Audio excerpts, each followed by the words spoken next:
I've been trying to think about how to make a video about traction, and I've been putting it off just because it's a really kind of complicated subject. The basics of it are really simple, but the reality of it is that there's a lot of things that go into how much traction you have available and how much you are using. The most standard parts of traction and how much you have are going to be the road conditions and your tires. If you have really sticky tires, you'll tend to have better traction. But sticky tires also tend to wear out sooner. So generally, bikes like this, heavy cruisers, they have a harder rubber compound in them and stiffer tires so that you don't end up burning through your tires every 20 minutes. So this bike still has plenty of grip. The tires don't slide all over the place usually, under standard circumstances, but they aren't performance tires. You just get enough grip to do what this bike is designed to do, riding around. And, you can scrape the foot pegs or floorboards on these bikes without running out of grip if you are on a decent road surface. But I mean, you're not going to win any lap records going around a racetrack on something like this, so they don't bother building the tires for these to do that. My slicks on my Supermoto are really soft and really sticky, and I can grind the foot pegs on that all the way through the turns at the racetrack. And I'm doing that at a pretty quick pace. I don't generally like to go slow on that bike. But road surface, things like these painted lines, they're quite slippery. And then you get things like up ahead, we've got some dirt on the road from this path. That's going to make things slippery as well. Most of the time, not a big deal. These bits of patch, the tar on the road, those are interesting. Sometimes they'll grab your tires and make you feel like you're sliding all over the place and staying on top of them. Other times, your tire will slide straight over them as if you're on a sheet of ice. So trying to be at full lean while going over those is generally ill-advised. And then just gravel on the road, rocks on the road, things like that. I think it was a hat I passed earlier. Anything that gets between your tires and the pavement is going to be bad for traction. If you're trying to brake hard or do any kind of tight maneuvers, tight turns, anything that requires your tires to grip really well, and you ride over something like a piece of cardboard or there's some rocks on the road. If you ride over like a piece of cardboard or a piece of plastic, some bit of garbage that someone's left on the road, even just a piece of paper, basically anything that can get between your tires and the road is gonna put you on skates. You're not going to have any connection to the pavement. You're not going to have any grip. There was one year when it seemed like all the leaves fell off all the trees at the same time, and it was raining right when they fell off the trees. I went to ride my bike to work and getting to the highway was some of the sketchiest riding I've ever done, just because my tires never seemed to have any grip. I was constantly just riding on leaves, wet leaves. I've ridden through snow and felt like I had better traction than I did riding on those leaves. If you're trying to do anything other than going straight and you hit those sorts of things, you get something between your tires and the road, you're basically on zero traction. Whatever you're on your tires will stick to that, and that will generally slide. If it's, say, a piece of cardboard and you're on the brakes and you go over it, you will tend to just push the cardboard with a locked wheel, and that's not a very good scenario to be in. Things like gravel in the corners, a lot of times people will they'll cut the corners on windy roads and kick up some gravel into the middle of the lane. That stuff is obviously not going to be great for traction. Wet roads, you get a little less traction than you do in the dry. I find that most people feel like they have way less traction in the rain, but that's them convincing themselves that they have way less traction. For the most part, if you're riding anywhere near a reasonable speed and you have decent tires, rain isn't all of a sudden going to be a thing that just takes away all your grip. It's going to take away a little bit of grip. You're not going to leave a light and just open the throttle wide open and not expect to spin if you're riding a powerful bike. But you're not going to have no traction. You can still take turns and brake pretty hard as long as you have practiced those sorts of things in the rain. You need to know how it's going to feel, and you need to be relaxed. That's what makes people think they have no grip in the rain, is the tendency to tense up when you're riding in the rain. The roads get wet and you get nervous and you tense up on the bars, and all of a sudden nothing feels good. Well, nothing feels good because you're gripping the bars too tight, and that makes everything feel terrible. If you make the effort to just relax, even though it's wet and you may be cold, you'll find that it doesn't feel nearly as bad as you thought it would. What you're doing with the motorcycle is also going to affect the traction that you have. If you're just riding along nice and casual, like I am right now, gradual turns, picking your lines so you're on smooth pavement and not any big cracks, you're going to have a lot of traction available to you, and you're going to be using very little of it. Just a steady pace uses hardly any traction, and you just have your set, static kind of traction that you would normally get. But when we talk about the different changing variables, we need to get into the right mindset of what we actually have going on with our traction. And this is where it gets tricky and hard to explain. You always have 100% of your traction available to you. You can use up to 100% of your traction. You can use 80% of your traction all day long and be fine.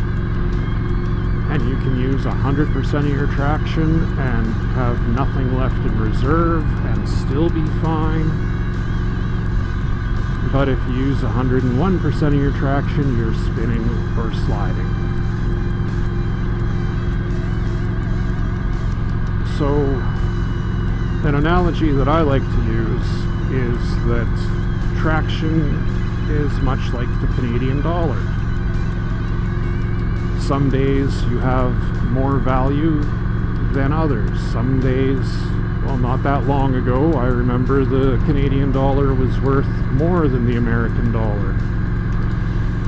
And now it's worth significantly less. But that's the sort of things that traction can do. So I like to think about how you have $100 worth of traction, and depending on the conditions and what you're doing, the value of that $100 can change. Your buying power can change. So right now I've got $100 of traction available, and I'm using maybe $5 worth with my rear and $1 worth with my front. I'm nowhere near running out. But let's say that halfway through a turn where I'm using a bit more, say I'm using $50 worth of traction with both my tires in the middle of the turn, and I hit a patch of gravel. Well, that gravel just decreases the value of my $100. So to be using the same, to have the same buying power, all of a sudden takes a lot more. And I could very easily end up over my limit. I really hope that this is making sense. Slippery conditions make your dollar worth less. So to do something costs more. To perform the same maneuver in slippery conditions would cost a lot more than it does in perfect conditions.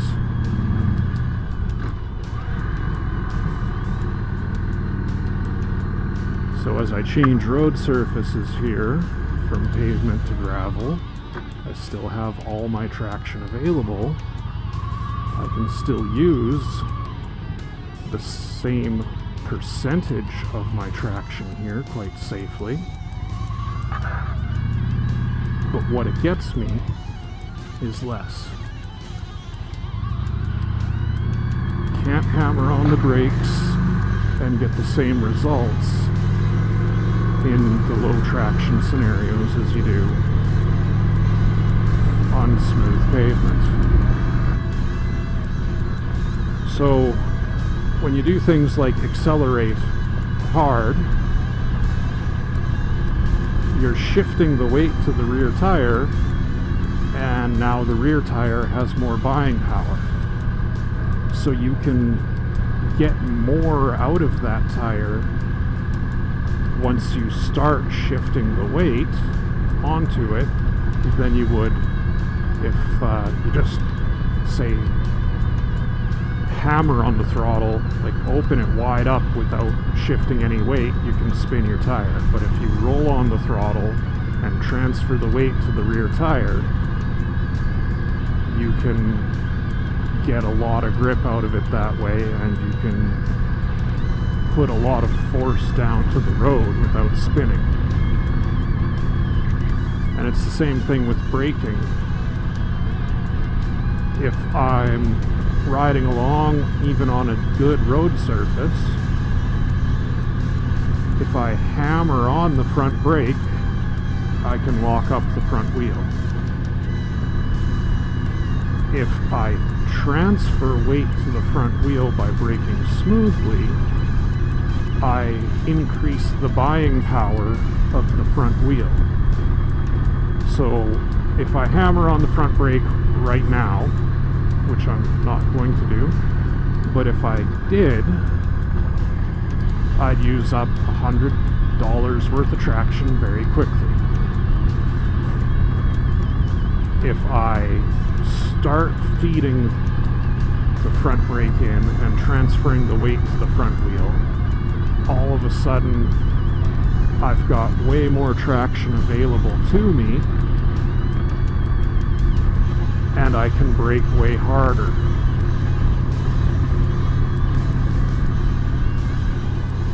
It's the same thing that happens with turns as well. When you go into a turn, you end up actually loading up your suspension. The balance between the centrifugal force and gravity actually compresses your suspension and pushes your tires into the road harder. So you have more grip available to you when you're turning, but you are also using up a higher percentage of that grip just by the sheer fact that you're in a turn. That does take up some of your traction. A lot more traction than... That's a bad section of road. Takes up a lot more traction than just going in a straight line. But there is more available to you. You'd be surprised how much grip you can actually get in a turn. If I didn't care at all about the speed limit here, I could easily get myself up to a pace where I could drag the floorboards on this bike through every single one of these turns. But you have to be going fairly quick for that to be a thing that happens. But the grip is there. It's not really an issue. There's enough, even on a heavy old cruiser like this, you can get the bike quite low and corner really hard, just not winning any land speed records on it. Everything you do will cost you some amount of traction, and some things will cost you a lot of traction. For example, hard braking, like in an emergency when you need to get stopped, you should be doing full threshold braking, which would mean you're using all 100% or $100 worth of your traction. Every little bit that there is available to you, you need to use if you're in an emergency situation and you need to stop. That's called full threshold braking, and it is both tires at 100% hard braking. Right on the limit. That's where you want to be. If you go past that limit, obviously your wheels are sliding, and that's not good. Even if it's just your rear wheel, a sliding wheel does not help you get stopped. So keeping it turning, but just barely turning, is what you want to be doing. The more aggressive the maneuver you're doing, the more traction it's going to cost. So the hard braking costs a lot. Things like swerving costs a lot. And the more sudden it is, the less you set up for it, the less prepared you are, the less you've been able to weight the wheels to handle the demands of the traction you're going to put on them, the closer you are to sliding. So you can swerve, and that's fine. You'll be able to do that without any real issues. But you can't swerve and brake.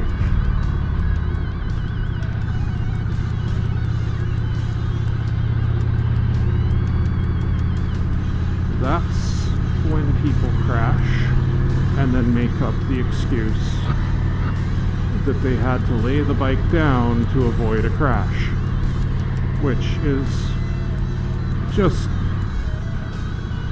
aside from how sad it is, it's quite hilarious that people will say, I had to crash so that I wouldn't crash. It's a nice thing that people like to tell themselves and tell their friends after they do something poorly and end up sliding down the road, but crashing to avoid a crash is not a smart move. What's happened there is that they have used up all the traction that's available to them and then asked for more. Generally, it's hard on the brakes, and oh, I'm not going to get stopped in time, so I'm going to try and do a hard maneuver and swerve around whatever it is I was trying to stop for. That sends the bike to the ground, sends the rider sliding down the road. And the ego says, I had to crash to avoid a crash. Well, the ego says I had to lay it down, as if that's different than crashing. The trick to getting the most out of your available traction is to make it so you have more available traction. Before you're going to make a hard maneuver, make sure you have the grip to do it. If I need to brake hard, I feed the brake in quickly, but not suddenly. I get the weight transfer going to the front wheel, and then I keep it going. I keep feeding in more and more brake as I get more and more traction available to me. If you need to swerve, don't do it while you're braking and overload your traction. If you're going into a tight turn, you can go on the brakes and load up the front wheel so that you have lots of available traction as you dive into the turn. Not that that was a tight turn by any stretch of the imagination, but going into the turn with a little bit of brake, a little bit of front brake in particular, helps to load up the front wheel and give you lots of grip. There's nothing about motorcycles that defies the laws of physics. Motorcycles, by a happy coincidence, I would say, just happen to be very good at exploiting the laws of physics.